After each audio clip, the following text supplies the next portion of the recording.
প্রশ্ন হলো, কেন ইসলামী আন্দোলন বাংলাদেশ সমঝোতা থেকে সরে এসেছে, একক নির্বাচনের সিদ্ধান্ত নিয়েছে?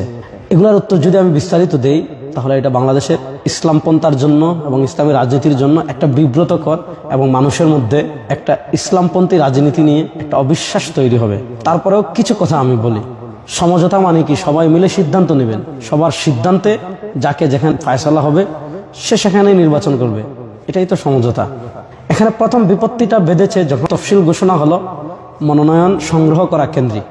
দেখা যাচ্ছে জামাতে ইসলামী প্রথমে কাউকে না জানিয়ে কয়েকজন ফরম তুলল, সিরাজগঞ্জে তুলেছে, আরো পাবনায় তুলেছে, আরো কিছু জায়গায় তুলেছে।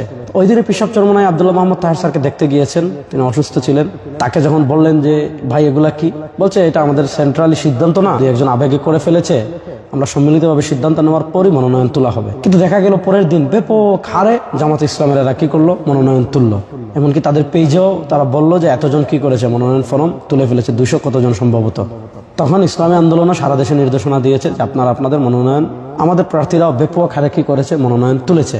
মনোনয়ন যখন তোলা হয়েছে তো স্বাভাবিকভাবেই এর পরবর্তী ধাপ হলো যে তুলে ফেলেছে সবাই, যাকে সিলেক্ট করা হবে সে সবাইকে নিয়ে মনোনয়ন জমা দেওয়া হবে। এখন সিলেক্ট করতে হলে তো লিয়াজু কমিটির মিটিং লাগবে, সিদ্ধান্ত নিতে হবে। এই লিয়াজু কমিটির মিটিং নানা কারণে আজ না কাল, কাল না পরশু, পরশু না তরশু, এইভাবে পিছানো হয়েছে।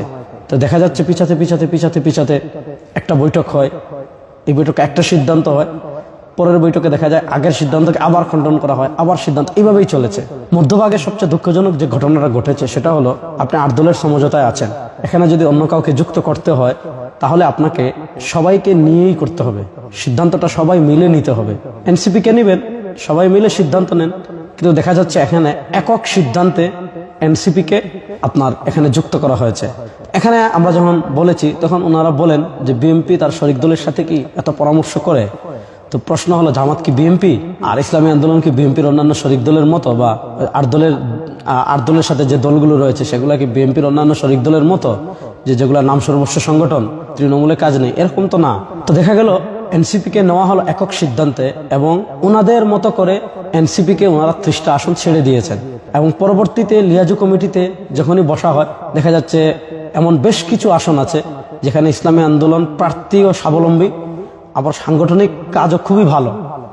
দেখা যাচ্ছে এই আসনগুলো ওনারা এনসিপি কে দিয়ে দিয়েছেন। এখন এই আসনগুলো নিয়ে আলাপে আসলেই কথা একটা, এটা এনসিপি কে দিয়ে দেওয়া হয়েছে, এটা নিয়ে কোনো আলাপ করা যাবে না। এটা তো সমঝোতার মানে শারঈ দিক আপনি বলেন, অর্থাৎ ন্যূনতম শরিয়ার সাথে যাদের সম্পর্ক আছে, ইসলামের সাথে সম্পর্ক আছে, এই কাজে বৈধতা আপনি কেমনে দিবেন? যে আপনি একক সিদ্ধান্তে নিবেন, একক সিদ্ধান্ত দিয়ে দিবেন, তাহলে এটা সমঝোতা থাকে? সবচেয়ে বড় কথা হলো এখানে এত অতি রাজনীতি করা হয়েছে। যেমন আমি আপনাদেরকে আরেকটা উদাহরণ দিই। পিশাব চরমনায় জামাতের শীর্ষ নেতৃবৃন্দের সাথে বসেছেন, যখন 8 দলীয় বিভাগীয় সমাবেশগুলো শেষ হলো, তফসিল ঘোষণা হলো, তো পিশাব চরমনাইকে ওনারা বলেছেন যে আপনারা তো জরিপ করেছেন, আপনাদের কোন কোন আসনে কাজ ভালো আছে, কোন কোন আসনে কাজ খারাপ আছে, এগুলার তালিকা আপনারা আমাদের কাছে দেন। সেটা আমরা পাঠিয়েছি। আমি পিশাব হুজুরকে তখন বলেছিলাম যে এটা দেওয়ার দরকার নেই। হুজুর বলেছেন না, আমরা ওয়াদা দিয়ে আসছি, অবশ্যই দিতে হবে, ওয়াদার দাম অনেক বড় দেওয়া হয়েছে। আমরা এই যে দিয়েছি এটা কিন্তু আসন চাওয়া না, এটা ওনারা চেয়েছেন জরিপটা, এই জন্য দেওয়া হয়েছে। কিন্তু আমরা দেওয়ার পরে আমার দেশে নিউজ হলো যে জামাতের কাছে ইসলামী আন্দোলন এতটা আসন চেয়েছে। প্রশ্ন হলো, আমরা যে জরিপটা দিলাম এটা আসন চাওয়া না, আপনারা চেয়েছেন যে আমাদের জরিপটা দেখতে, এই জন্য দেওয়া হয়েছে। তো প্রশ্ন হলো, এটা আমার দেশের কাছে যায় কেমনে? আর আমার দেশ কিভাবে নিউজ করে যে এতটা আসন জামাতের কাছে ইসলামী আন্দোলন চেয়েছে? এই পলিটিক্সটা শুধু ইসলামী আন্দোলনের সাথেই করা হয় নাই। দেখা যাচ্ছে বাংলাদেশ খেলাফত মজলিস, নিজামে ইসলাম পার্টি, সবাই থেকে বলা হয়েছে যে আপনারা কোন কোন আসনে কাজ ভালো, এই তালিকাটা দেন। সবাই দিয়েছে। তারপর সম্মিলিতভাবে নিউজ করা হয়েছে যে জামাতের কাছে 273-75টা আসন চায় শরিকরা। অর্থাৎ এই হাইপটা মিডিয়াতে এইভাবে তৈরি করা হয়েছে। এরপরে যখন এনসিপি কে নেওয়া হলো, এনসিপি কে নেওয়ার পর আমরা দেখলাম একটা অবিশ্বাস্য পরিবর্তন। সেটা হলো কি, আপনারা জানেন যে এনসিপি আমাদের যে মৌলিক যে দাবি আছে যে ইসলামের পক্ষে, ইসলামের বাক্সগুলো এক কাতারে আনা, এনসিপি এই থিমকেই ধারণ করে না। অর্থাৎ এনসিপি কখনো রাষ্ট্রীয়ভাবে ইসলাম প্রতিষ্ঠা, আমরা ক্ষমতায় গেলে বিচার করব ইসলাম অনুযায়ী, আমরা ক্ষমতায় গেলে সংবিধানে কোরআন বিরোধী যত ধারা আছে সব বাদ দিব, আমরা ক্ষমতায় গেলে অর্থনীতিক ইসলাম অনুযায়ী সাজাবো, আমরা ক্ষমতায় গেলে ইসলাম বিরোধী যত আইন আছে সব বাতিল করব, রাষ্ট্রকে শরিয়ার আলোকে গঠন করব, এই থিমের সাথেই এনসিপি এক না। এবং এনসিপির স্পষ্ট কথা হলো এটা কোনো আদর্শিক জুটি না। এইরকম যখন দূরত্বগুলো তৈরি হয়েছে তখন দেখা যাচ্ছে ওনাদের কথা হলো ইসলামী আন্দোলন কত আসনে নির্বাচন করবে সেটা তাদের নির্বাহীতে যে সিদ্ধান্ত হয়েছে ওইটাই, এবং ইসলামী আন্দোলন কোন কোন আসনে নির্বাচন করবে তাদের নির্বাহীতে যে সিদ্ধান্ত হয়েছে ওইটাই। তারা যতটা বলবেন এতটাই আপনি, তারা যে যে আসনে বলবেন এতটাতেই আপনি, এবং তারা এনসিপিকে যে যে আসন দিয়ে দিয়েছেন, পৃথিবী উল্টে যাবে, সূর্য পশ্চিম দিক থেকে উঠে যাবে, এনসিপিকে দেওয়া কোনো আসন ফেরানো যাবে না। এখন দেখা যাচ্ছে আপনি যদি এই আচরণগুলো করেন যে আপনি যেখানেই বলবেন আমি ওখানেই নির্বাচন করব, আপনি যে আসনে বলবেন ওই আসনেই নির্বাচন করব, আপনি এনসিপিকে যেতগুলো দিয়েছেন এগুলো নিয়ে কোনো আলাপই করা যাবে না। এবং আরেকটা কথা বলে, আরেকটা তথ্য দেয় আমাদের, পীর সাহেব চরমোনাই ওনাদেরকে জিজ্ঞাসা করলেন যে আপনারা আমরা কত আসনে নির্বাচন করব, কি কি এগুলো সব জানতে চাচ্ছেন, আপনারা কত আসনে নির্বাচন করবেন? ওনারা বলেছেন এটা সিক্রেট, বলা যাবে না। তারপর পীর সাহেব চরমোনাই যখন একটু রাগান্বিত হয়েছেন যে আমাদের সমঝোতা, আপনারা কত আসনে নির্বাচন করবেন না এটা জানতে পারবো না, এটা কোন ধরনের কথা? তখন ওনারা বলেছেন আমাদের 172টা আসন আছে, এই 172টা আসন নিয়ে কোনো কথা বলা যাবে না, যদি কিন্তু তবে ছাড়া এই 172টা ওনারাই, বাকিগুলোতে আপনারা কি করবেন? সমঝোতা করবেন। এই হলো সমঝোতার হালাত। এনসিপি কে যখন ওনারা ওনাদের মতো করেছেন, ধারণ করেছেন, এনসিপি কে যখন ওনারা ওনাদের মতো আসন দিয়েছেন, তখন আমরা দেখেছি যে ওনাদের আগের যে বক্তব্য, সেই বক্তব্য আর বর্তমান বক্তব্য অনেক ডিফারেন্স। এখন আর ওনারা শরিয়ার কথা বলেন না, এবং খ্রিস্টান প্রতিনিধিদের সাথে ওনারা স্পষ্ট ভাষায় বলেছেন যে খ্রিস্টান প্রতিনিধি এসে বাহির হয়ে যে বক্তৃতা দিয়েছে যে ক্ষমতায় গেলে ওনারা শরিয়া প্রতিষ্ঠা করবেন না, ওনারা পরে প্রতিবাদ দিয়েছেন, দিয়ে কি বলেছেন যে দেশের যে সিস্টেমেই চলছে এই সিস্টেমেই রাষ্ট্র চলবে, সংখ্যাগরিষ্ঠ মানুষের মতামত ছাড়া ওনার রাষ্ট্রের কোনো বিধান পরিবর্তন করবেন না। এই সংখ্যাগরিষ্ঠ মানুষের মতামত নিয়ে রাষ্ট্রের আইন পরিবর্তন করতে হবে, এই কথাকে কোরআন সুন্নাহ সমর্থন করে? সংখ্যাগরিষ্ঠ মানুষ ইসলামী দণ্ডবিধি চায় না। আমাদের দেশে যারা পলিসি মেকিং এর জায়গায় আছে তারা কখনো ইসলামী দণ্ডবিধি চাইবে না, যে চুরি করলে, কেউ রাষ্ট্রের টাকা চুরি করলে, দুর্নীতি করলে, দেশের টাকা বিদেশে পাচার করলে, ব্যাংক ডাকাতি করলে, শেয়ার বাজার ডাকাতি করলে ইসলাম তার শাস্তি দিচ্ছে হাত কাটা, এটা তারা কখনো চাইবে না। তারা কিসাস চাইবে না, তারা হুদুদ চাইবে না, তারা তাজিরাত চাইবে না, তারা ইসলামী অর্থনীতি চাইবে না, তারা ইসলামী দণ্ডবিধি চাইবে না। কারণ ইসলামী দণ্ডবিধি থাকলে তারা দেশকে খেতে পারবে না, চুষে খেতে পারবে না, বিদেশে টাকা পাচার করতে পারবে না। তাইলে আপনি তারা চাইবে না যারা পলিসি মেকিং এর জায়গায় আছে, আপনি কি তখন এটা মেনে নেবেন? এটাই কি ইকামতের দিন? আর এটা কি ইসলামী শরিয়া? আর এটা কি ইসলাম?